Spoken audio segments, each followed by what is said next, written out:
네. 어떻게 이번 주간을 어떻게 봐야 될까요? 이번 주간은 쉽지 않은 주간이 될 것 같습니다. 이거 뭐 월요일부터 싸늘한 말씀을 드려서 이제 사실 살짝 아쉽긴 한데, 뭐 근데 저는 지난주 우리가 수요일, 목요일, 금요일 3일 연속 말씀을 드렸던 것 같아요. 하이드 스프레드가 다시 지금 바닥을 찍고 오르고 있고 추세선을 돌파하고 있기 때문에 저점에서 안 오른 게 아니다. 분명히 지수는 많이 올라온 상태에서 좀 챙기실 분들은 좀 현금을 좀 확보해 놓으시는 게 좋겠다라는 것을 좀 말씀드렸기 때문에 아마도 제 희망인지 모르겠지만 그래도 현금을 조금 마련해 두시지 않았을까라는 제 희망사항일까요? 아무튼 그러면 뭐 또 이번에 이제 한 번의 파동 이후에는 또 좋은 주식을 또 좀 싸게 살 수 있는 그런 기회를 주는 거니까요. 혹시라도 그런 부분들이 또 조정받으면 이제 또 엄청나게 또 뭐 계속 내려가겠구나 이런 것보다는 또 한번 올랐다가 숨고르기 이후에 다음에 또 상승할 수 있는 부분을 준비한다라는 생각으로 좀 대응을 하시면 어떨까 싶네요. 네. 네, 알겠습니다. 자, 가볼까요? 네, 일단 지표들이 지금 변화가 좀 생겼습니다. 그러니까 이제 글로벌 증시도 좀 흔들리는 모습이 나왔겠죠. 자, 먼저 한번 화면을 보시면 중국 위안화가 6.83 위안을 뛰어넘는 그림이 지난주 금요일 날 만들어졌습니다. 뭐 이렇게 위안화가 약세를 보이면 당연히 우리나라 이제 원화에 영향을 준다라는 말씀드렸고, 오늘 우리나라 원화가 아무래도 좀 크게 상승하지 않을까라는 생각을 할 수 있겠죠. 그래서 전고점을 돌파해서 지난주 가장 큰 폭으로 뛰어오르면서 마감이 되었다 정도 보시면 될 것 같고요.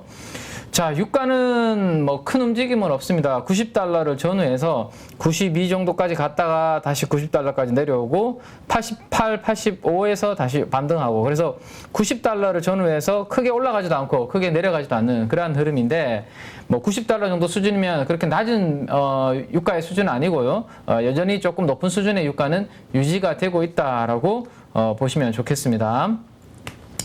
자, 지금 이제 금요일날 이제 미국 시장이 하락한 부분에 대해서 주말에 아마 걱정하신 분들이 많으셨을 것으로 생각이 되는데, 토마스 바킨이라고 조금 낯설죠? 토마스 바킨 혹시 들어보셨으면 토마스 바킨. 네. 이름이 마음에 안 드네. 네, 바킨. 뭐가 바킨. 네, 그래서 답답한 느낌이 확 들어오는데. 네, 뭐가 좀 뽑았으면 좋겠는데 확. 네. 이름은 토마스는 익숙해요. 네, 토마스. 왜냐면 제 영어 이름이 토마스라. 토마스라 불러주세요. 알겠습니다. Call me. 자, 우리 토마스님이 지금 이제 이름이 마음에 약간 불편하다고 하셨는데, 저도 약간 이제 평소에는 원래 많이 거론이 되지 않는 분인데요. 그러게 조용하던 분이 툭툭 튀어나와요. 갑자기 이제 인플레이션을 2% 목표로 되돌리기 위해서 필요한 조치를 하겠다. 이런 것들이 FOMC 의사록이 지난주에 이제 우리가 발표가 됐잖아요. 그때 이제 인플레에 대해서 여전히 우리가 좀 잡기 위해서 노력을 할 것이고 금리 인상을 지속할 것이다라는 그러한 내용들이 의사록에 담겨 있었고, 그게 발표가 되고 난 다음부터 전반적으로 미국의 이제 금리가 위로 올라가고 있는 그림이었는데, 지난주 후반에 이제 딱 이분이 또 2%를 이야기했는데, 지금 미국의 이제 CPI라든지 물가가 8%대 뭐 이렇잖아요. 그러면 2%를 목표로 한다니까 도대체 이거 언제까지 그러면 이거 긴축을 유지하고 강하게 갈 것인지, 이 부분에 대해서 시장은 살짝 조금 걱정을 많이 했다. 그래서 9월 달에도 50과 75bp의 금리 인상은 적어도 내다보고 있고, 내년까지도 금리 인상은 지속될 것이다. 이런 것들이 이제 금요일 날 미국 시장에 좀 주가를 자극을 했다라고 그렇게 보셔야 될 것 같아요. 그래서 지금 왼쪽이 오래간만에 이제 일주일 지났으니까요. 제가 업데이트를 한번 해봤는데, 왼쪽이 50bp 금리 인상, 오른쪽이 75bp 금리 인상의 확률을 보여주고 있는 연준의 이제 페드 와치의 흐름인데, 지금 6대4 정도로 또 살짝 75bp 금리 인상 가능성도 좀 올라오고 있죠, 확률이. 예전에 이제 한 30bp까지, 30%대까지 내려가기도 했었는데, 살짝 지금 올라오고 있는 이런 모습들이 불안감을 좀 자극시켰다. 그리고 좀 가장 뭐 조정의 빌미는 단기적으로 많이 오른 거예요. 올랐기 때문에 차익 실현의 빌미를 제공했다 정도로 보시는 게 맞을 것 같습니다. 전혀 우리가 몰랐던 그런 새로운 악재가 나온 건 아니다라고 생각을 하셔야 될 것 같아요. 자, 금리 쪽 그러면 한번 볼 텐데요. 금리도 목요일보다는 살짝 높은 수준으로 올라갔습니다. 2년물 금리도 연준의 통화 정책을 잘 반영을 하고 있는, 가장 민감하게 반영을 하고 있는 2년물도 목요일 대비 금요일 살짝 올랐고요. 자, 10년물 보시면 2.9% 정도대 전후에 있다가 2.97까지 3% 가깝게 다시 올라가는 이런 그림이 나왔습니다.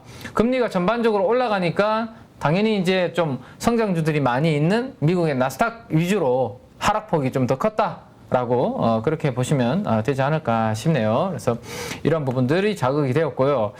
자, 또 하나 이제 시장을 흔들었던, 그다음에 비트코인 가격도 많이 하락을 했는데 지금 이슈는 이 부분이죠. 금요일날 이제 독일의 물가가 나왔습니다. 독일의 물가가 나왔는데 생산자 물가입니다. CPI도 아니고 생산자 물가인데 예상치보다도 훨씬 높게 이 전년 동월 대비해서 37%라는 상당히 이렇게 큰 숫자가 계속 유지가 되고 튀어나오면서, 야, 이렇게 높은 물가가 유지가 되면 유럽의 경기가 버티겠냐라는 부분도 저는 이제 자극을 많이 한 게 아닌가 싶거든요. 그래서 독일은 지금 물가도 올라가고 전력난도 만들어지니까 원전의 이 수명도 연장을 추진한다, 이런 내용도 많이 나오고 있습니다. 왜냐하면 프랑스하고 독일은 좀 다르죠. 프랑스는 옛날에 이런 부분들 때문에 원전을 이미 많이 늘려놔서 원전의 전력 생산을 많이 의존을 하고 있기 때문에 러시아가 아무리 뭐 가스관을 끊고 뭐 한다고 하더라도 프랑스 대통령은, 마크론 대통령은 할 말 다 하고 있거든요. 근데 독일은 지금 그런 상황이 아니죠. 워낙 러시아 에너지 의존도가 높다 보니까. 그렇죠. 근데 이제 이런 부분들도 다시 이제 연장을 추진하는 이유가 점점 이제 전기 요금도 올라가고 힘들어지기 때문에 사는 게 이 부분이다라고 생각하셔야 될 것 같아요. 자, 그래서 한 페이지로 제가 요약을 한번 해봤습니다. 왜 이제 금요일 날 좀 시장의 변동성이 있었는지. 자, 유럽이 일단은 폭염과 가뭄으로 전력난이 상당히 심해지고 있고, 최근에 천연가스 가격이 급등하고 있는 것은 다들 잘 아시는 내용일 겁니다. 근데 이제 이 북반구 같은 지역은 이제 곧 가을을 지나서 겨울로 이제 진입을 하기 때문에 난방을 해야 된다라는 이야기죠. 나 혼자 산다라는 프로그램이 있거든요. MBC에. 이제 우리 토마스님은 잘 모르시겠지만, 토요일 밤에 이제 뭘 하시는지 제가 모르니까, 토요일 밤에 저는 이제 일요일 찐시황을 준비하면서, 잠깐 이렇게 한 번씩 데이터 돌리면서 이제 틀다 보면, 나 혼자 산다라는 프로그램을 하는데, 이번 주인지 지난주인지 제가 정확하게 기억은 안 나는데, 황희찬 선수라고 영국 프리미어 리그에서 뛰고 있는 황희찬 선수의, 축구 선수? 네, 축구 선수에 대해서 나왔는데, 영국의 이제 울버햄튼 소속이잖아요. 좋은 집 이렇게 나오는데 집 안에 들어가는데 신발을 벗고 들어가는 장면이 나오더라고요. 그래서 이제 그 패널 중에 프랑스 출신 패널분이 영국에서는 저렇게 신발 벗고 안 들어가는데 다 신발 신고 들어가는데 그 이유를 바닥이 엄청 찹고 춥다라는 거죠. 그래서 대부분 신발 신고 지내는데 아마도 온돌 문화에 익숙한 황희찬 선수는 신발 벗고 들어가는 것 같다, 이런 이야기를 했는데, 이제 겨울이 오면 더 추워질 거 아니에요. 바닥은 더 싸늘해질 거고. 그래서 유로존의 에너지 가격이 전반적으로 이렇게 올라가는 부분이 경기에 부정적인 영향을 계속 미칠 수 있는 내용들이 될 것 같아요. 그래서 유럽 전역이 북반구 대륙으로 편입이 되어 있고, 이제 이런 부분들이 계속 부각이 될 거고, 그래서 푸틴은 전쟁을 계속 끌고 가는 거죠. 겨울까지는. 그죠? 지금 분위기가. 네. 전쟁, 글쎄. 근데 겨울까지 끌고 가서 더 악화시키면서 이 발언권을 세게 할까요? 아니면 그 전에 마무리를 할까요? 지금 분위기는 일단은 혹독한 이러한 겨울의 맛을 보여주려고 하는 거 있는 것 같은데, 뭐 푸틴의 머릿속을 제가 또 모르니까 뭐 또 그때 가봐야 또 분위기를 한번 느껴봐야 될 것 같은데, 이런 부분들로 어쨌든 유럽은 압박을 하고 있는 것 같고, 영국의 런던 시장께서 뭐라고 이야기하셨냐면 올겨울에 수백만 명이 밥이 아니면 난방을 선택해야 된다. 제가 지난주 금요일 날 이제 6명 중에 한 분이 이 끼니를 거르고 있다라는 말씀을 드렸잖아요. 이제 유럽에서 영국이었나요? 네. 근데 지금 보시면 혹독한 에너지 인플레 이런 위기 때문에 아마도 밥 아니면 에너지를 선택할 정도로 좀 힘든 시절이 온다. 뭐 이렇게 상당히 걱정을 많이 하고 계신 것 같아요. 자, 이렇게 되니까 그러면 유로화는 그 해당 지역의 통화의 가치는 어떻게 될까요? 해당 지역의 통화 가치는 당연히 하락할 수밖에 없겠죠. 이렇게 쭉 이렇게 금요일 날 내려가서 유로화와 달러가 거의 다시 붙을 수 있는 수준까지 지금 유로화가 상당히 금요일 날 약하게 움직였고 바스켓 통화에서 이 60% 정도가 이렇게 유로화가 차지한다라는 말씀을 늘 드렸고 그림에 제가 항상 넣어드리고 있죠, 자료실에. 이게 이제 많이 이렇게 가치가 하락을 하니까 당연히 달러의 가치는, 달러 인덱스는 이렇게 108을 넘어서서 아주 강하게 움직이는 이러한 모습이 지난주 금요일 날 해외 증시의 가장 핵심 포인트로 시장을 움직인 요인이다라고 보시면 될 것 같습니다. 그래서 달러는 108을 넘어서면서 다시 지금 강세, 달러가 조금 강세가 누그러지면서 우리가 7월 달 내내 8월 초까지 좀 시장이 전반적으로 4주, 5주 동안 괜찮았는데 방향성이 지금 살짝 바람의 방향이 바뀌고 있다라는 거죠. 그렇죠? 여러분들께서 지난주부터 이렇게 계절이 제가 바뀌고 아침에 출근할 때부터 이렇게 느낌이 좀 다르다라는 말씀 드렸는데 시장도 그렇게 계절이 바뀌고 있다라는 거 참고를 하시고 자, 그러면 우리나라 원화는 어떻게 됐을까요? 지난주 금요일 날 종가는 1325원 전후에서 이제 정규장에서 끝났던 걸로 제가 이제 기억을 하는데 정규장이 끝나고 난 다음에 다시 위로 더 튀어 올랐습니다. 그래서 1335원 도무지 우리가 이제 경험을 해보지 못했던 환율 수준까지 올라가는 그런 모습이 나타나고 있죠. 1335원 정도까지 이렇게 너무 많이 올랐어요. 네, 너무 많이 올랐죠. 토마스님 축하드립니다. 네.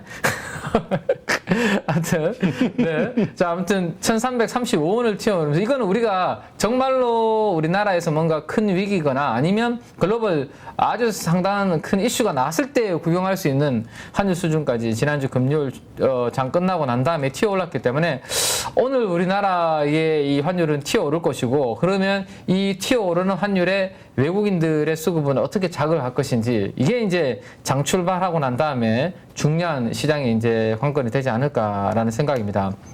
자, 여기에서 한번 우리 가족 여러분들께 제가 이제 한번 그림으로 한번 정리를 한번 해드리면 제가 시장이 이제 4주, 5주 동안 이제 좋은 거는 오케이 알겠는데 그럼 앞으로 우리가 조심해야 될 요소는 뭘까라는 말씀을 제가 드렸었죠.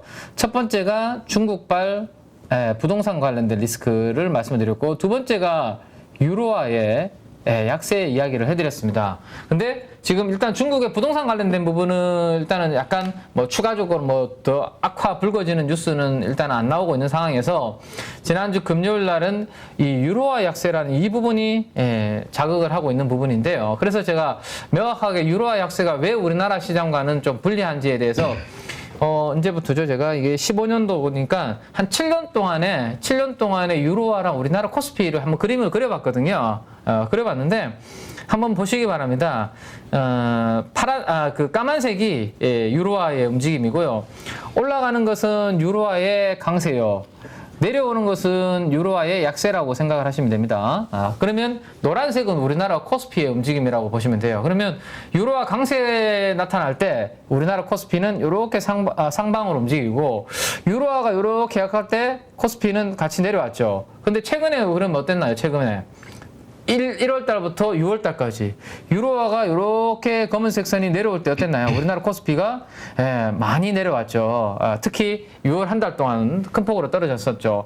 근데 최근에 유로화가 이제 바닥을 좀 잡으면서 올라가는 듯 했는데 다시 유로화가 지금 약세로 움직이기 때문에 이 부분이 만약에 더 추가적으로 약세를 될지 아니면 그냥 지금 정도 수준에서 지난번 저점 정도 수준에서 바닥을 잡고 턴을 할지 이게 우리나라 코스피 지수에 상당히 상관관계가 높다라는 것을 생각을 하시고 단기적으로는 그러면 이제 유로의 움직임 방향성을 이번 주 내내 계속 봐야 되겠죠. 안 좋을 것 같으니까. 네, 봐야 되겠죠. 그 요게 턴을 한다면 코스피도 다시 주춤하다가 다시 올라갈 수 있는 부분이 있는 거고 그래서 우리가 뭐 차트를 보고 분석할 게 아니라 우리나라 시장을 전체 크게 움직이는 이러한 부분들을 보고 그 다음에 우리나라 차트와 수급을 봐야 되거든요. 그래서 유로의 방향성이 이번 주에 상당히 중요한 또 움직임이 나타날 수 있으니까 뭐. 그러나 네. 리처드. 네네. 네, 리처드. 네네. 말씀하시죠. 토마스가 한 말씀 드리죠. 네네. 아네뜨가 네네. 아네뜨님이 네. 아네뜨의 그 뭐라 그러지 그 긴급한 아네뜨의 메시지 녹음 파일을 못 찾겠어요. 그러네요. 제가 오늘 깜빡했네요. 네. 네, 깜빡했답니다. 이거는 실수가 아니라. 네. 맞네요. 어쩌라고요. 그래서 아, 갑자기 그 말씀만 해주셔가지고 지금 땀이 빡빡빡 나네요. 아, 큰일 났네요. 네, 아무튼. 아네트가 화났어요. 우리 아내뜨님이 화를 나셨습니까? 네. 여자분이 화가 나면 한여름에도 서리가 내린다고 하죠. 네. 자, 걱정하지 마시기 바랍니다. 제가 바로 전송을 했습니다. 네. 자, 지금 바로 전송을 했으니까 다행히 우리 토마스님이 역시 진행의 신이신 것 같습니다. 잠깐 제가 그 보낼 수 있는 리처드. 네네 감사합니다. 여유를 주셔가지고 바로 지금 전송을 했으니까요. 네, 아내뜨님 그 파일을 바로 올려주시면 좋겠습니다. 네, 죄송합니다. 자, 아무튼 유로가 중요하겠어 지금. 그러네요. 너무 네. 회사에서 잘릴 뻔했네요. 네. 자, 그래서 이번 주에는 잭슨홀 미팅이 있는데요. 이 잭슨홀 미팅과 함께 이 유로화의 방향성을 잘 보자라는 그런 말씀을 좀 드리도록 하겠습니다. 자, 그 다음 이제 우리 이머징 마켓을 대표하는 호주 통화인 호주 달러도 미국 달러 대비해서 이렇게 약한 그림을 보였기 때문에 전반적으로 이머징 신흥국 통화들이 주 초반에 약한 흐름으로 출발할 가능성이 높지 않을까라는 거 한번 생각을 해보시고요. 네. 자, 그 다음 미국 하이드 스프레드 이제 업데이트를 해봤습니다. 자, 지난주에 제가 이틀 동안 이렇게 상승했을 때 우리 개장 방송에서 말씀을 드렸어요. 최근에 4주, 5주 동안 시장이 상승할 때 이틀 연속으로 하이힐드 스프레드가 튄 적이 없었고 하루 오르면 하루 내리면서 안정적인 흐름을 보였는데 갑자기 이틀 연속 상승한 부분은 우리가 경계심을 좀 가져야 된다라는 말씀드렸고 다음 날은 목요일이죠. 목요일 날은 3일 연속 상승했으니까 요거는 시그널이 조금 조금 불안하다. 그래서 지수 너무 많이 올라왔으니 좀 챙기실 분들은 조금 챙겨놓고 대응을 하자라는 말씀드렸는데 일요일 밤이죠. 어젯밤에 우리 8.15 가족분들하고 먼저 이 데이터를 공유를 했었거든요.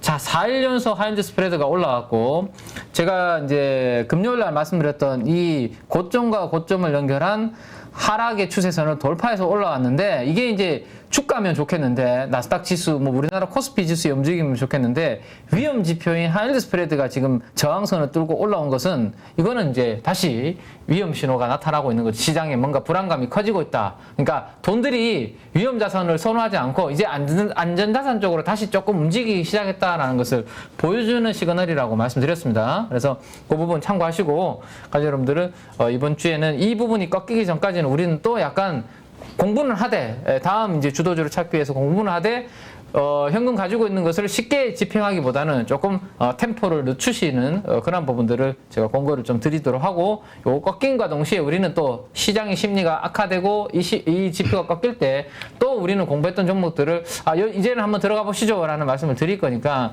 그 부분을 조금 기다리시는 게 어떨까라는 생각입니다. 네. 자, 그 다음에 주간 단위로도 지금 보시면 6주 연속으로는 조금 좋아졌는데 이 내려오는 각도가 이렇게 팍 꺾이고 있죠. 그래서 이 부분들이 이번 주에도 아마 변화를 주지 않을까 생각이고 마지막으로 이제 최근 연초부터 해서 이제 그래프를 정리를 해봤는데요.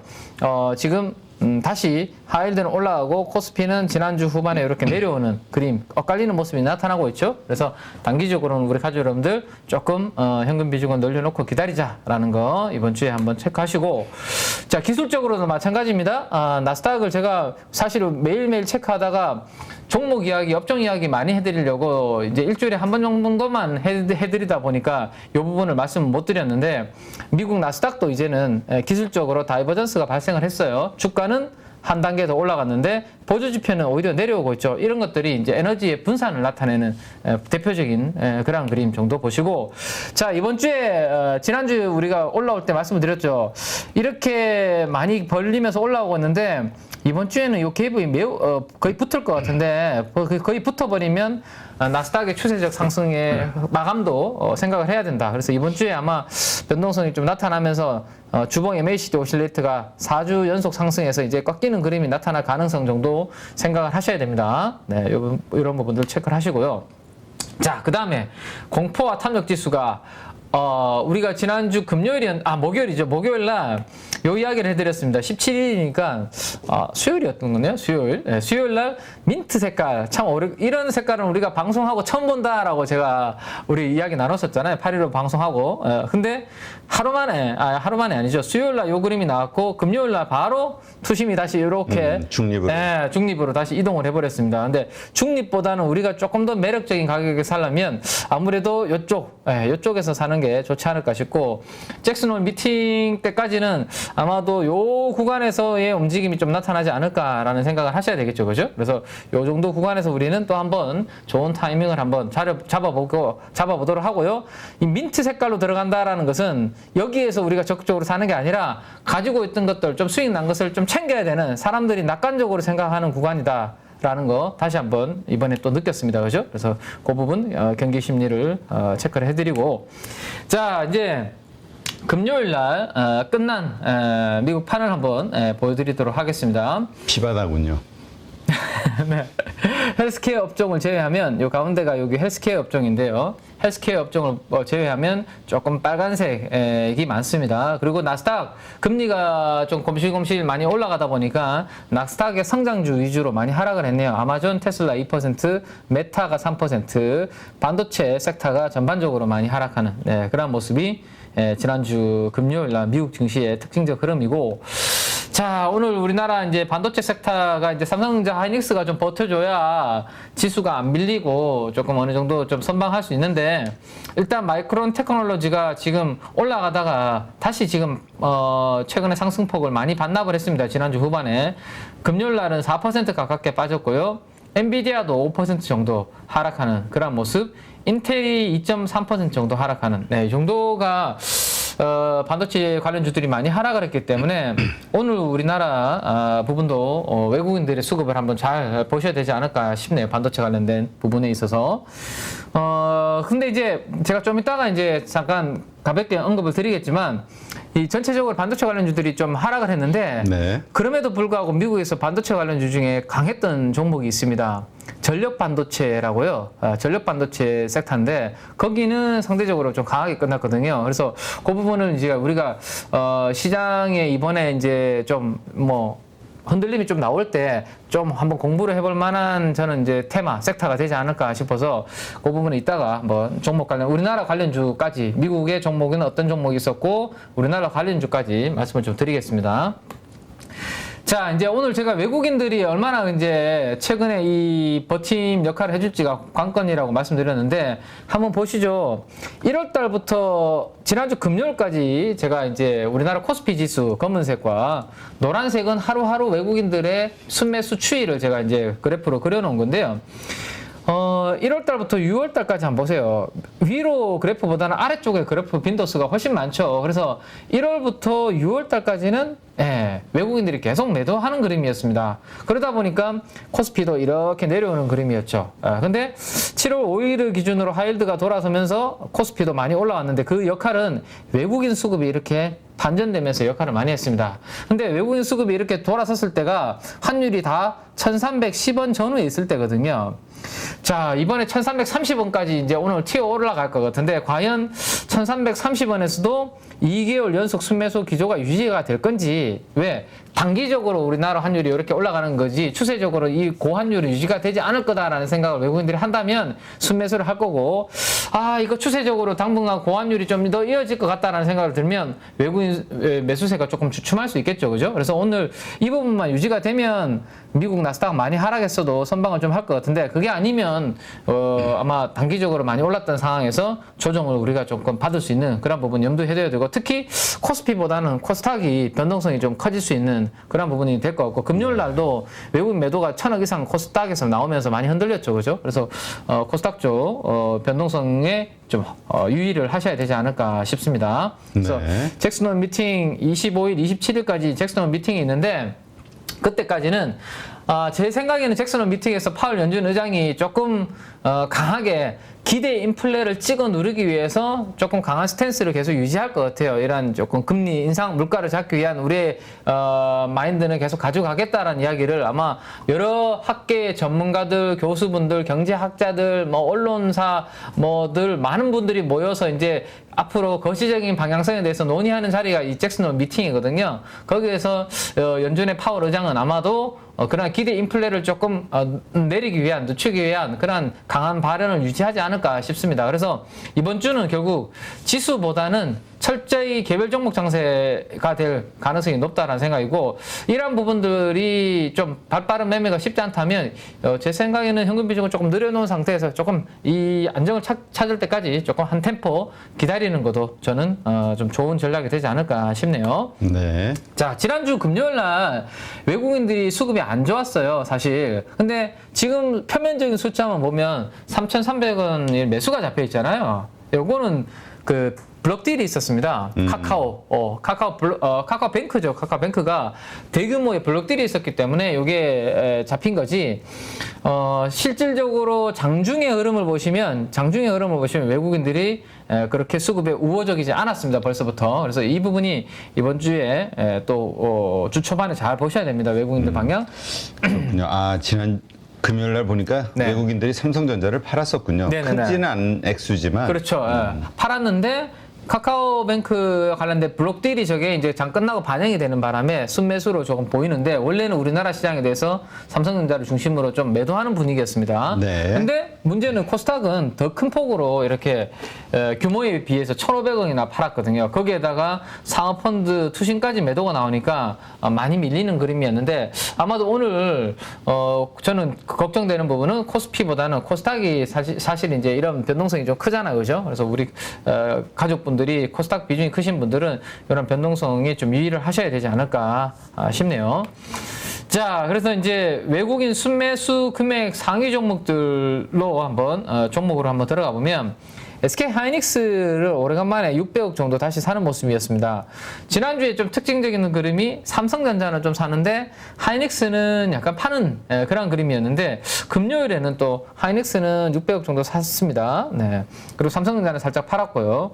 그 다음 뭐 현대차, 현대차를 좀 샀고, 2차 전지 셀업체, LG 에너지 솔루션, SDI 이런 종목들을 산 것 같은데, 저는 그래서 개인적으로 오늘은 뭐 제가 시간이 조금 부족하기 때문에 이렇게 미리 종목들에 대해서 이야기를 좀 드리면, 이번에 조정 파동이 왔을 때 우리나라 배터리 셀업체 같은 종목들은 없으신 분들은 시장 조정 받을 때 한번 살 수 있는 그런 기회가 오히려 올 수 있거든요. 소재가 아니라 셀업체. 소재보다는 약간 셀업체 쪽. 그래서 LG 에너지 솔루션 같은 대형주들을 좋아하시는 분들은 이런 부분들은 좀 좋은 위치가 또 가격 조정이 올 수 있기 때문에 제가 이제 좀 말씀드리려고 지금 기다리고 있기 때문에 그런 부분들은 좀 같이 한번 이번에 한번 템포를 한번 조절을 같이 저랑 해보시는 거 좋을 것 같고요. 그 다음에 이제 SK 이노베이션이 최근에 이제 주가가 좀 올라오는 부분이 있죠. SK온이 상호펀드 이제 투자 유치를 했는데 기업 가치 평가를 조금 높게 받으면서 그런 부분들이 좀 부각이 된 그런 금요일날 수급 정도 체크를 하시면 될 것 같습니다.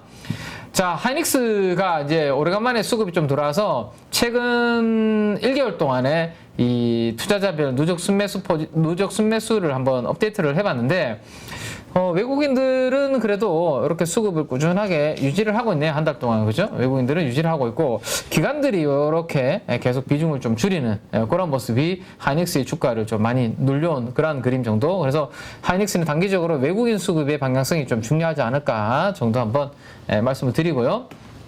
자, 그 다음에 코스피에서 순매도 금액 상위 종목을 보면 카카오뱅크죠. 카카오뱅크 뭐 2천억 이렇게 매도 잡힌 부분 있고, 그 다음 종목도 카카오네요. 카카오. 그래서 카카오가 최근에 몇 가지 이제 뭐 이슈들이 좀 있었는데 블록딜 이슈까지도 좀 겹치는 그런 그림이었는데, 요거 기술적으로 하나 말씀을 드리고 하나 가볼까요? 요거 오늘.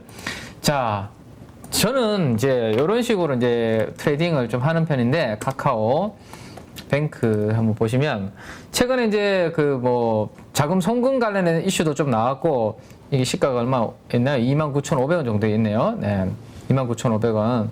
이슈도 나왔고 블록딜 이슈도 나왔습니다. 그래서 이런 이슈들이 나왔을 때는 쉽게 우리가 들어가기 어렵잖아요. 그러면 기술적 포인트를 어떻게 이제 잡으시면 좋냐 하면 지난주 금요일날 대량 거래와 함께 엄청나게 큰 음봉이 지금 만들어졌어요. 그러면 적어도 우리 초보자분들은 네. 이러한 에너지 음봉 29,500원을 돌파하기 전까지는 안 들어가시는 게 확률적으로 높습니다. 고수분들이야 이 밑에서도 사고 팔고 뭐 잘 하시겠지만 초보자분들은 적어도 엄청나게 저항이 머리 위에 있는데 적어도 뚫지 못했는데 굳이 들어가가지고 치고받고 했을 때는 수익 낼 가능성이 상대적으로 떨어지거든요. 그러면 이번에 카카오 송금과 관련된 이슈도 있었고 블록딜과 관련된 이슈도 있었으면서 거래량이 터졌던 이 29,500원의 시가 여기를 돌파하면 그때부터 이 낙폭 과대 종목으로서 카카오뱅크 얼마나 빠졌습니까? 이게 9만 원에서 지금 2만 원대까지 빠졌잖아요.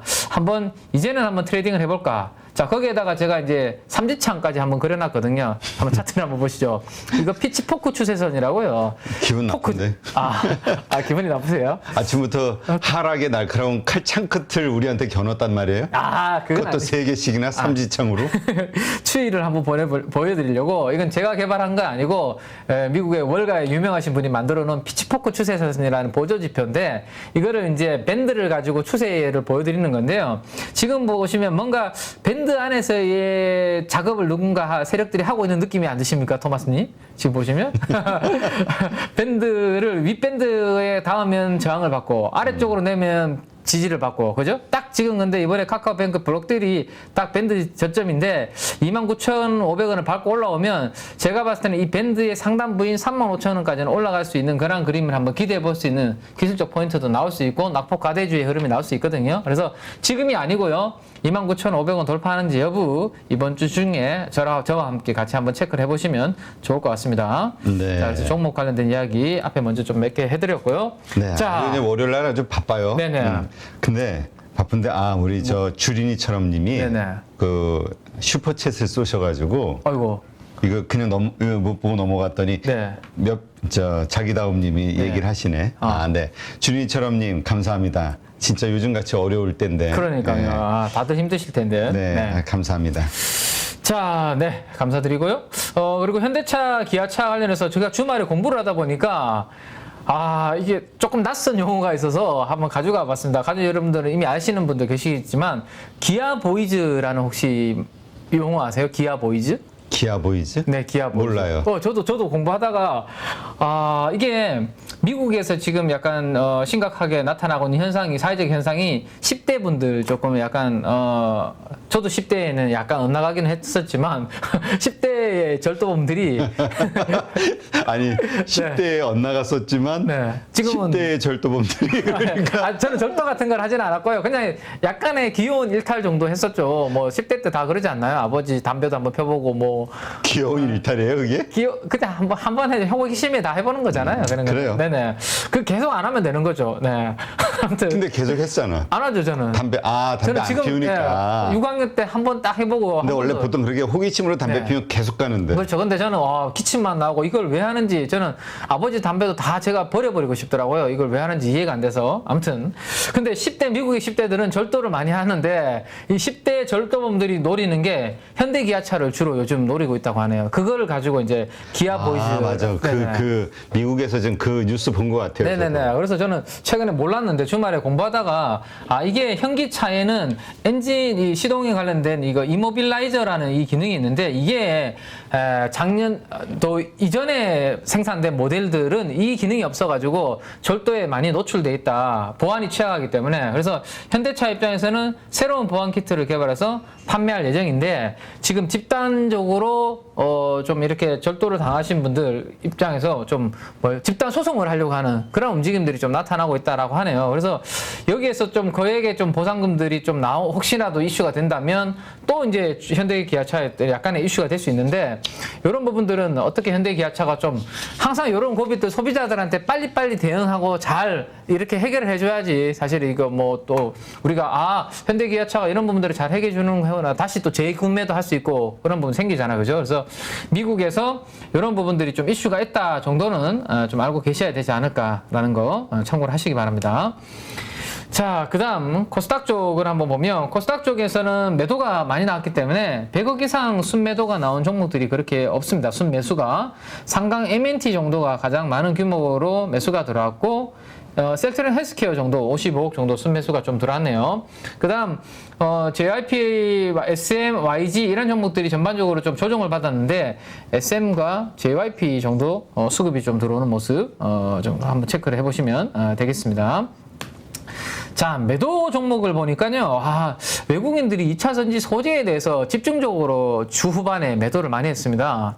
그래서 LNF 주가 많이 빠졌거든요. 금요일날 조금 흔들림이 컸는데 400억, 100억 이렇게 LNF와 에코프로 BM에 대해서 매도가 나왔고 폐배터리 리사이클 관련주인 성일하이텍과 에코프로 BM, 세비캠까지 전반적으로 매도 상위 종목들 금액 기준입니다. 5종목이 다 2차 전지 아니면 2차 전지 폐배터리 사이클 관련된 이런 종목들로 좀 매도가 많이 올랐던 거 팔았네. 네네네. 그런 움직임들이 좀 나오고 있으니 외국인들도 지수가 오른 상태에서 뭔가 금융시장의 유로화 약세, 뭔가 하이드 올라오는 부분이 보이니까 시가총액 상위 종목들 유동성이 크고 많이 오른 종목들에 대해서 차익 실현에 좀 나섰다라고 보시면 될 것 같고요.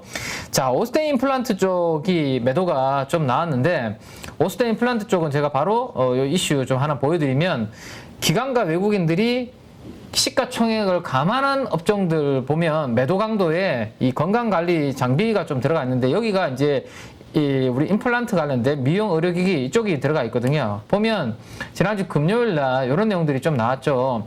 중국에서 우리가 국내에는 내수가 이제 한계가 있잖아요. 그래서 이제 임플란트가 우리가 중국이라든지 해외 쪽으로 많이 나가고 있는데 임플란트의 가격을 통제하겠다라는 이야기가 중국에서 이제 나오다 보니까 역시 모든 게 중국에서 나오네. 네, 나오다 보니까 중국 쪽에 이제 노이즈, 그 매출 비중이 있는 뭐 덴티움이라든지 이런 관련된 종목들이 매도가 나오면서 많이 흔들리는 그런 모습이 좀 나왔다라고 보셔야 될 것 같습니다.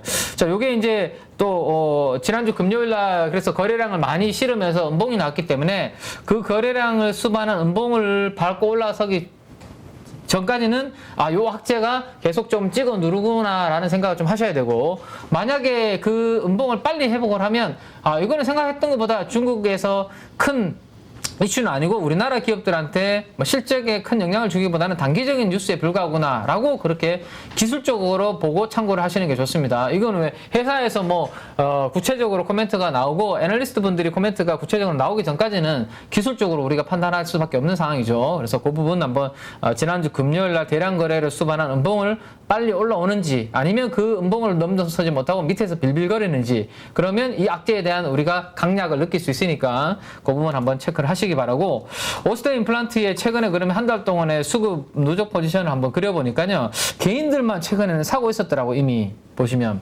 가장 중간에 오른쪽 그래프를 보시면 개인 투자가들만 최근에 이렇게 사고 있고 이미 외국인과 기관들은 거의 중립 이하거나 최근에 이미 팔고 있던 그런 그림이었습니다. 그죠? 그래서 이 수급의 흐름도 기관과 외국인이 사고 개인들이 파는 이러한 반전의 흐름이 나오기 전까지는 약간 경계심을 좀 가져야 되지 않을까라는 생각 말씀을 드리겠습니다. 자, 덴티움도 마찬가지입니다. 그죠? 덴티움도 이미 기관들은 최근에 주가 많이 올라온 상태에서 비중을 줄이기 시작을 하고 있던 상태에서 악재를 딱 맞았기 때문에 그런 부분 나타났다 정도 체크를 하시고요. 참 그러니까 참 거꾸로 가서 우리가 수익률이 안 좋아요.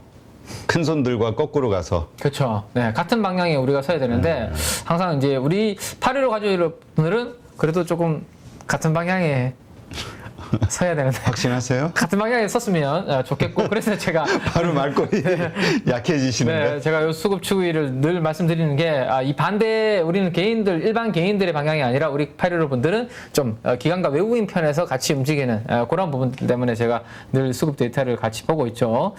자, 이제 시가총액을 감안한 종목들 몇 가지 업데이트를 좀 해드릴 텐데요. 사모펀드 쪽을 한번 보면 사모펀드 기관들 전체를 보면 BHI가 눈에 좀 띄시죠. 시총의 0.7% BHI를 다시 기관들이 좀 매집하는 모습인데 최근 한 달 동안의 투자자별 누적 순매수 포지션을 그려보니까 조금 전에 오스템 임플란트, 덴티움 뭐 이런 종목들과는 사뭇 다른 모습이 나타나죠.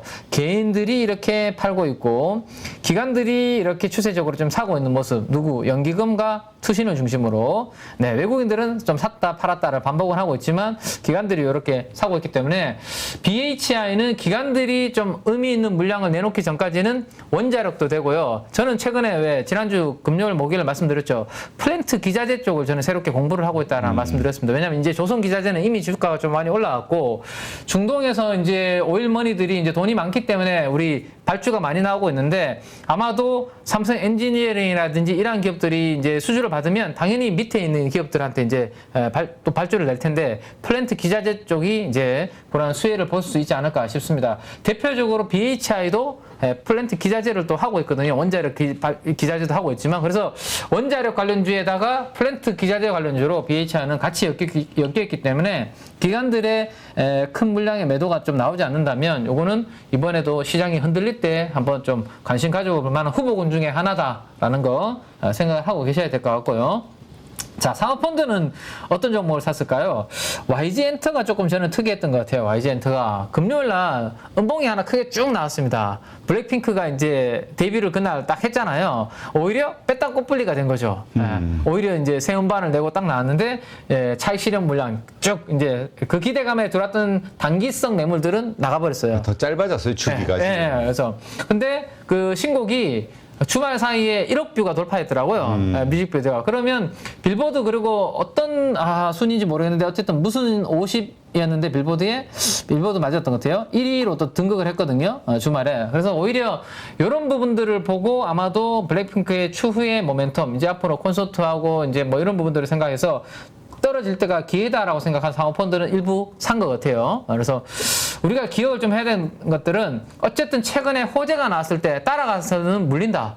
최근에 트렌드가 그런 것 같아요. 따라가서는 호재성에 팔고 나오는 사람들이 워낙 많기 때문에 오히려 호재가 나오고 밀리고 난 다음에 가격 조정을 받으면 그때 들어가는 게 좋지 호재가 나왔을 때 그때 뒤늦게 따라가는 것은 경계를 좀 하자라는 게 이번에 명확하게 또 YG엔터에 또 나왔다라는 거 한번 보시고 그 다음에 이제 YMT 제가 이제 지난주에 말씀을 좀 드렸는데 IR이 잘 끝난 것 같아요. 탐방 IR이었거든요. 공장의 현황을 보여주는 이제 IR인데 기관 투자가들이 잘 다녀왔고 거기에 대해서도 좀 우호적인 움직임들이 좀 수급으로 계속 나타났던 것 같습니다. 사업펀드가 집중적으로 지금 2, 3일 연속으로 사고 있죠. 투신도 사고 있고 그래서 YMT 같은 종목들이 또 이번에 시장이 흔들릴 때 지난번에 제가 이제 대주주 관련해서 많이 빠졌을 때 못 들어가신 분들이 이번에 눌림목이 났을 때 또 하나 기회가 될 수 있는 대표적인 후보군으로 체크를 좀 이미 미리 해두시기 바랍니다. 지금 들어가시는 게 아니라 우리가 시장 조정 이번에 받을 때 들어갈 수 있는 후보군들을 제가 말씀드리는 거예요. 자, 그런 종목들이 있다 정도 보시고 제가 아까 말씀드린 게 미국의 반도체 관련주들이 많이 빠졌는데 이 반도체 관련주 중에서 오른 종목이 있다라고 말씀드렸습니다. 울프스피드라는 종목 혹시 대표님 처음 들어봐요. 처음 들어보시나요? 울프가 뭐죠 이거? 늑대인가요 여우인가요? 갑자기 폭스가 여우죠? 이게 마음이 급하다 보니까 혹시나 또 실수할까봐 좀 걱정되네요. 네. 울프는 늑대입니다. 늑대의 속도라고 생각하시면 돼요. 울프 스피드. 네. 너무 아무튼 네. 그냥 뭐라 이걸 맞춰드려야 될지 어쨌든 한번 쭉 가보죠. 네, 한번 보시면 연기금도 KEC라는 종목을 시총 0.1%를 샀고 투신도 시총 0.1%를 KEC라는 종목을 샀는데 이 영문명으로 되어 있습니다. 기업명이. 근데 이 기업이 관련된 섹터가 어디냐 하면 전력 반도체라고 생각하시면 됩니다. 그러니까 우리가 지금 전력난이 상당히 심하고 전력에 대한 니즈는 폭염 때문에 많은데 전력난이 심하잖아요. 그래서 전력을 좀 효율적으로 관리해 줄 수 있는 이 전력 반도체 칩이 상당히 중요성이 부각이 되고 있는데 이 부분을 이제 미국에서 가장 잘하고 있는 회사 중에 하나가 바로 영문명으로 티커는 크리라는 티커, CRE. 크리는 많이 들어보셨을 겁니다. 왜냐하면 옛날에 우리 LED 테마 있을 때 서울 반도체가 예전에 제가 어릴 때 그 LED 테마가 있었거든요. 형광등을 막 LED로 다 교체한다라는 그런 시절이 있었어요. 그때가 이 크리라는 회사가 그때 이제 주도 테마였는데 사명을 변경을 했습니다. 아, 우리 LED 이제 안 하고 전력 반도체 할 거야. 뭐죠? 전력 반도체는 SiC, 실리콘 카바이드링이라든지 지라갈륨, 겐 이런 부분들 화합물 반도체를 가지고 전력 반도체라는 사업으로 바뀌었는데 사명을 변경했습니다. 울프스피드 이번에 이제 실적 발표가 나는데 상당히 실적이 잘 나왔습니다. 전력 반도체 쪽에. 그래서 이런 쪽에서 좀 부각이 좀 될 것 같고 최근에 이제 전반적인 전력난으로 인해서 전력 반도체 칩과 관련된 이러한 부분들에 대한 중요성이 부각이 될 것 같아요. 근데 아직까지 이 기업들이 엄청나게 실적을 잘 내는 부분은 아닌데 분명히 차세대 이 시장의 기술과 함께 큰 테마는 분명히 맞습니다. 그래서 이번 실적 발표를 기준으로 해서 아마 온세미 컨덕터, 온세미 반도체라든지 온 반도체, 이 울프스피드, 그다음에 우리나라에는 이 KC, 그다음에 뭐 다양한 또 전력 반도체 관련주들이 있거든요. 이러한 종목들에 대해서 아마 공부를 해야 되는 그런 시기는 이제 지난번에도 제가 한번 말씀드린 적이 있는데 해야 되지 않을까 싶고 이번에 시장 눌림목이 온다라면 저는 개인적으로 KC와 같은 이런 전력 반도체도 한번 담아봐야 되지 않을까라는 그런 생각을 하고 있거든요. 그래서 그 부분까지 한번 체크를 미리 좀 해드리도록 하겠습니다. 네, 알겠습니다. 네. 누구나 1시간 안에 200개 종목에서 좋은 종목을 고를 수 있는 그런 능력을 배양할 수 있도록 제가 도와드리려고 그렇게 하고 있습니다.